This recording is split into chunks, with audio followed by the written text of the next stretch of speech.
सर्दियों की शुरुआत के साथ ही दिल्ली एनसीआर और उत्तर प्रदेश की सड़कों पर कोहरे का कोहराम शुरू हो गया है। अगर आप भी एक्सप्रेसवे पर फर्राटा भरने की सोच रहे हैं तो ज़रा सावधान हो जाइए।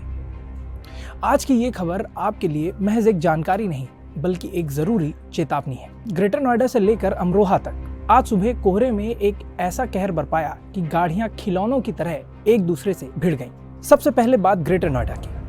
यहाँ ईस्टर्न पेरिफेरल एक्सप्रेसवे पर आज सुबह जो मंजर देखने को मिला वो किसी के भी रोंगटे खड़े कर सकता है।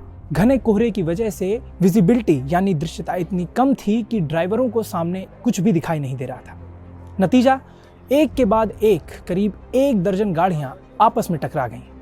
दादरी थाना क्षेत्र के चक्रसैनपुर के पास यह हादसा हुआ है। मौके की तस्वीरें डराने वाली हैं। एक सफेद रंग की कार डिवाइडर पर चढ़ी हुई है जिसका बोनट पूरी तरह चिपक चुका है। उसके ठीक बगल में एक भारी भरकम ट्रक खड़ा है और एक दूसरी कार उस ट्रक के नीचे फंसी हुई है। गनीमत ये रही कि इस सीरियल एक्सीडेंट में कोई जानहानि नहीं हुई, लेकिन कई लोग घायल हुए और गाड़ियों के परखच्चे उड़ गए। पुलिस और क्रेन को क्षतिग्रस्त वाहनों को हटाने में घंटों मशक्कत करनी पड़ी। ग्रेटर नोएडा जैसा ही हाल अमरोहा में नेशनल हाईवे 9 पर देखने को मिला।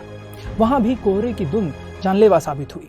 गजरौला कोतवाली इलाके के पास शहबाजपुर डोर गांव के नजदीक करीब आधा दर्जन गाड़ियां आपस में भिड़ गईं, लेकिन यहां किस्मत ग्रेटर नोएडा जैसी नहीं थी। इस हादसे में एक व्यक्ति की दर्दनाक मौत हो गई जबकि कई लोग घायल होकर अस्पताल पहुंचे हैं। पुलिस का साफ कहना है कि इन दोनों ही बड़े हादसों की वजह ओवर स्पीडिंग और जीरो विजिबिलिटी थी।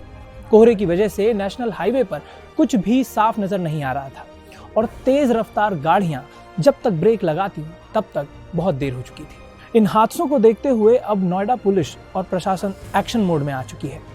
अगर आप नोएडा, ग्रेटर नोएडा या यमुना एक्सप्रेसवे पर गाड़ियां चला रहे हैं तो स्पीडोमीटर पर नजर जरूर रखिएगा क्योंकि नियम बदल चुके हैं। कोहरे के चलते स्पीड लिमिट और भी कम कर दी गई है। नए नियमों को ध्यान से सुनिएगा।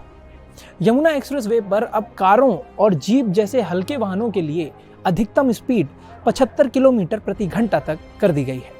वहीं बस और ट्रक जैसे भारी वाहनों के लिए ये लिमिट 60 किलोमीटर प्रति घंटा हो गई है। इसी तरह नोएडा ग्रेटर नोएडा एक्सप्रेसवे पर भी सख्ती बढ़ा दी गई है।